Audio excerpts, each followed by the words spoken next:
Hi, and welcome to Need2Know. The mantra to have a secure future with a decent bank balance and wealth is to start investing young.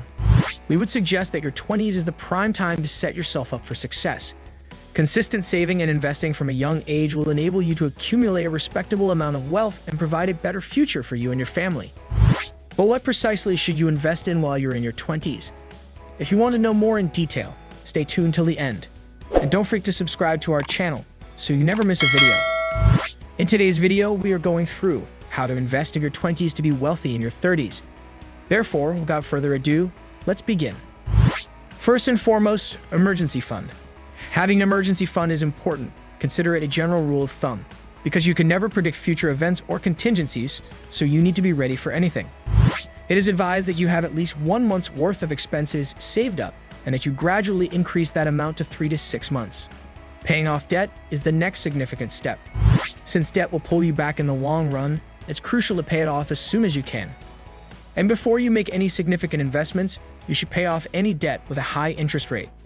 Because if you don't deal with it, that money will just keep draining away. Establish a retirement fund.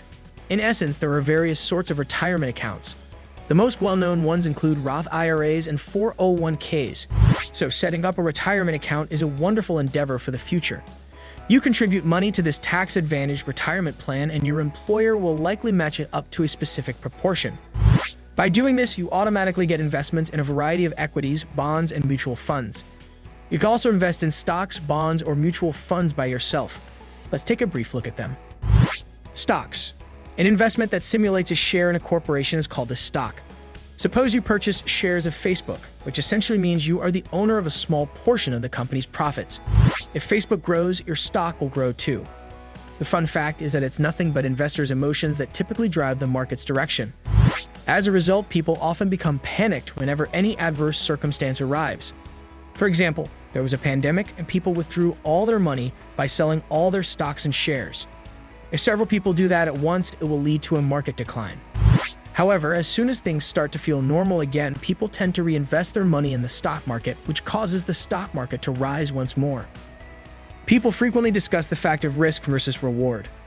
Therefore, if you want a larger reward and want to try to make more money, you will need to take on more risk. However, there are other investments with lesser risk, which entail a smaller reward and profit margin. As a result, you will make less money while taking on less risk. In this sense, bonds are considered to be low-risk investments. Next up, bonds. Bonds are a contract with a business or the government where you are essentially lending them your money.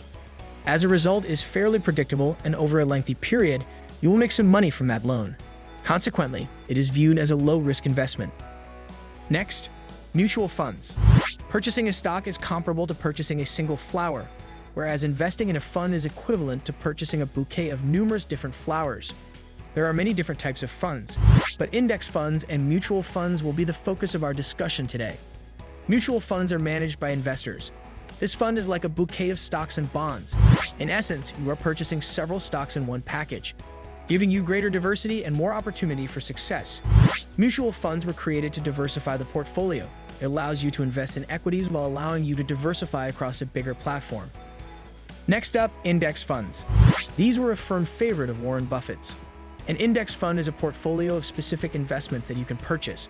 After doing so, you become the owner of a tiny baby stake in a variety of different stocks and businesses.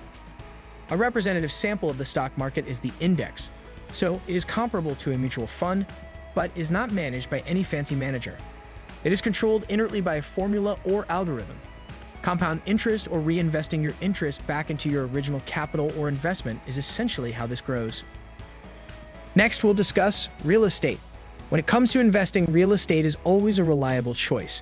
Whether you invest in commercial or residential real estate, you can rent out space to tenants. Real estate is a long-term investment, so you may hold onto it for a while as you wait for its value to rise. If you sold your property for more than you paid for it, the profit you made will be taxed as capital gains rather than as income.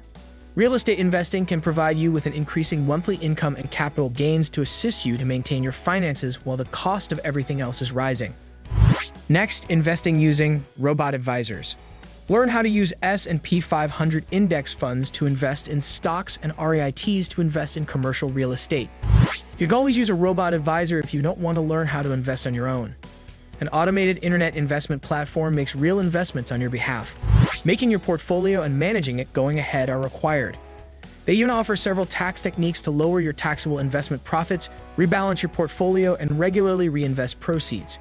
Robot advisors can also be used with taxable investment accounts and retirement funds, particularly IRAs, for the best investment management. You only need to fund your account. The robot advisor will handle the rest. Last but not least, improve your skills. Working on your skill sets and learning new things is the final point today.